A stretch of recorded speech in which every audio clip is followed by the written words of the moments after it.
Hello once again to Games with John and James, or what it's currently going by, What's Going On with John. Since James is out on assignment, he will be back soon. As promised, I'm back for a weekend full of updates, and realizing that if you overcommit to something, you just might struggle to find news, stories, and conference updates when conferences haven't even happened yet. But seeing as how you're all aware of the current status of the show, there's no need to have a full introduction one more time. We'll jump straight into some news and updates right after this music break.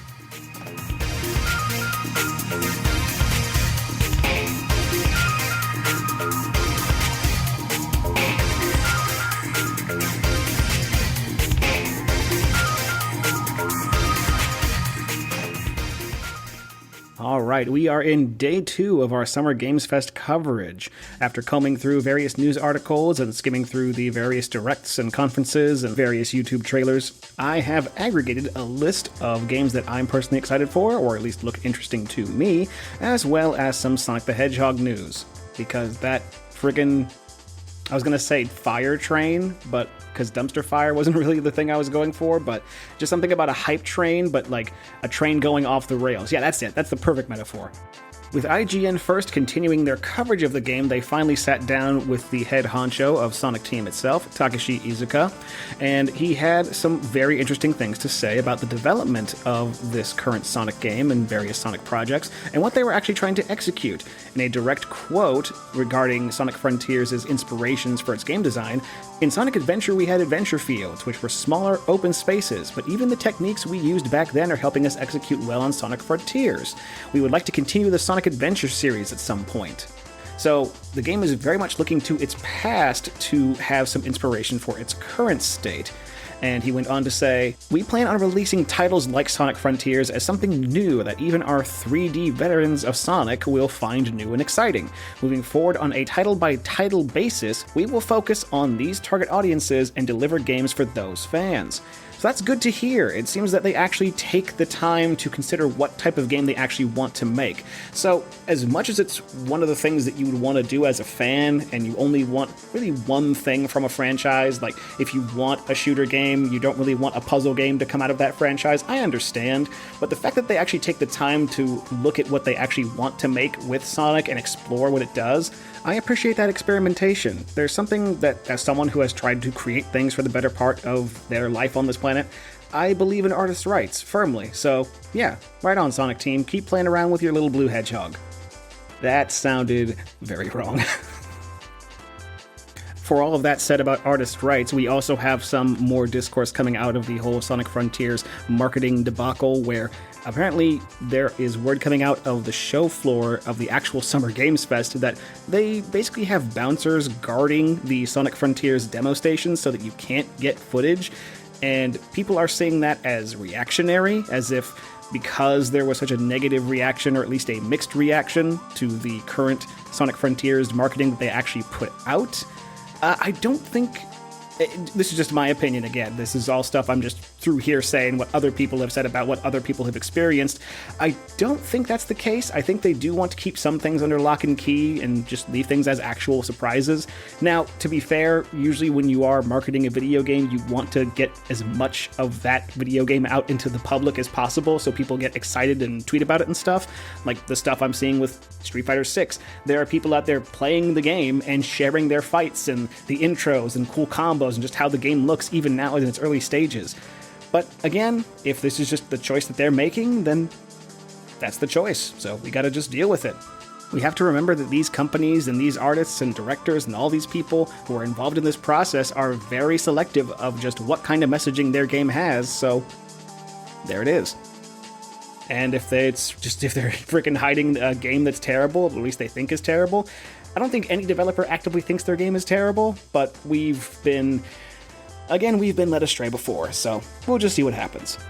And because I can't stop talking about it because I find it fascinating, after however many years of the internet wondering and thinking and making video essays about it, we finally have confirmation from the composer for Sonic 3, a keyboardist and musician who worked with Michael Jackson, Brad Buxer, about the music cues that are shared between Michael Jackson and Sonic the Hedgehog 3. So apparently when MJ took the job from Sega to make the music, he basically just handed it off to Brad, and when they were touring, apparently according to the story that he was explaining, they were touring in Moscow at the time, and he had a cassette tape or just some method of recording and said, "Oh, I have the Sonic the Hedgehog cues, do you want to listen to those?" Like, "No, just play something." And then that's when they were writing Stranger in Moscow. So, yeah, after however many conspiracy theories and YouTube video essays that people have made over the past, decade and a half, we finally have confirmation. And it's also probably why the music is going to be re-recorded for the Origins collection coming out this month. Rip Ice Cap Zone. That was my favorite, dang it. All right, and finally, this isn't going to be the Sonic-only podcast, as much as I would wish for that to be the case.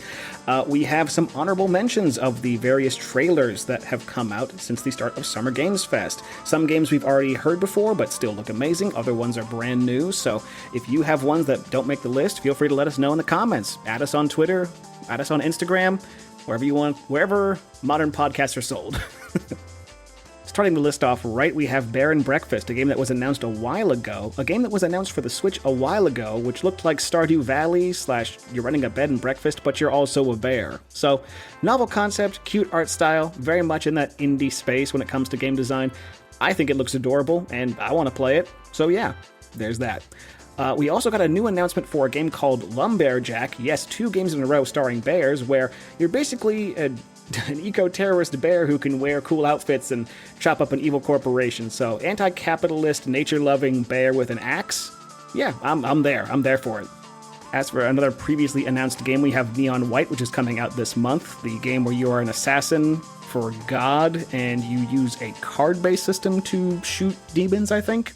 But it has Steve Bloom voicing the main character, so you know that's going to be a good time.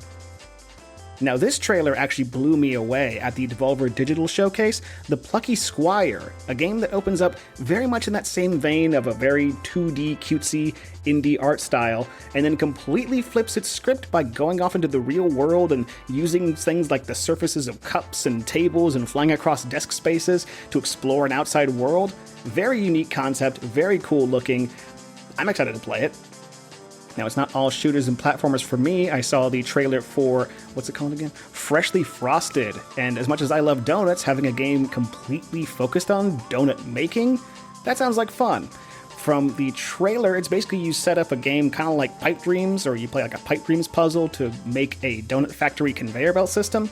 I'm all for it. Based on the language in the trailer, it seems like there's something more to it, so who knows? Maybe this will be one of those games that has like a darker subtext, so who knows? Stepping away from subtext, we have Angerfoot, another game that was showed at the Devolver Digital Showcase. A game which is basically Hotline Miami, but you shoot guns out of your feet. At least that's how I heard it described. So, yeah, fun, wicked fun, violent good time. I'm there for it. The final honorable mention I have goes to a game called Melatonin, which, as I'm sitting here looking at my notes, I don't really know how to describe. Imagine Rhythm Heaven, but you're basically trying to fall asleep or stay asleep. I think that's the concept. All I know is that the aesthetic is cool, the music is cool, and we need more rhythm games. I truly miss them. So, that's my list. The honorable mentions, and of course all the Sonic news that I honestly feel is mostly for me. But yes, we still have some more conferences coming up. We have Capcom's showcase on Monday, as well as, of course, the Xbox and Bethesda showcase on Sunday, as well as the PC Game Show. So, who knows, maybe you'll get a doubleheader on Monday. But there are certainly more things to discuss and certainly more new games to cover, so we'll take it to a quick musical break and we'll head to the outro.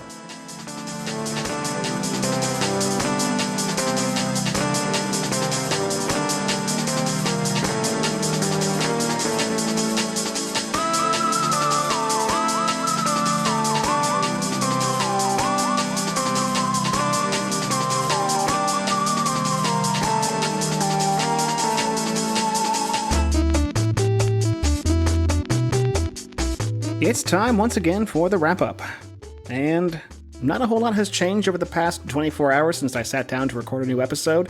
I did, in fact, dive headfirst into Mario Strikers Battle League, and first impressions, very good. It's a very fun game, plays really smooth. I've already dabbled in some of the customization and seeing the changes affect my characters already, making sure to kit out Toad so he's basically just like a really squat brawler type. That's a lot of fun. It does seem a bit skint on modes and various features because it really does seem like they poured their entire investment into the online club making system and online multiplayer. Not to say that the game doesn't have single-player elements. You can play in offline tournaments and, of course, use local play. But, of course, a lot of this is contingent on the multiplayer and, competitive aspect of it. I don't think a lot of people buy sports games for the single-player experience, if you know what I mean. So, yeah, if that's your thing, I'm pretty sure you saw the trailer for the game and knew you wanted to get it. If that's your type of game, for people who might be on the fence, I would recommend... You can't really rent games anymore, but yeah, if there's a demo available or you know a friend who has it, borrow it from them, give it a shot. And I'm looking at the end of my notes right here, and that's all I've really got to say for this episode. I did promise that these would be a bit shorter considering their short turnaround, so yeah, that's what's been going on with John. We'll see you next time, folks. Dang it, I did it again. I'll see you next time, folks.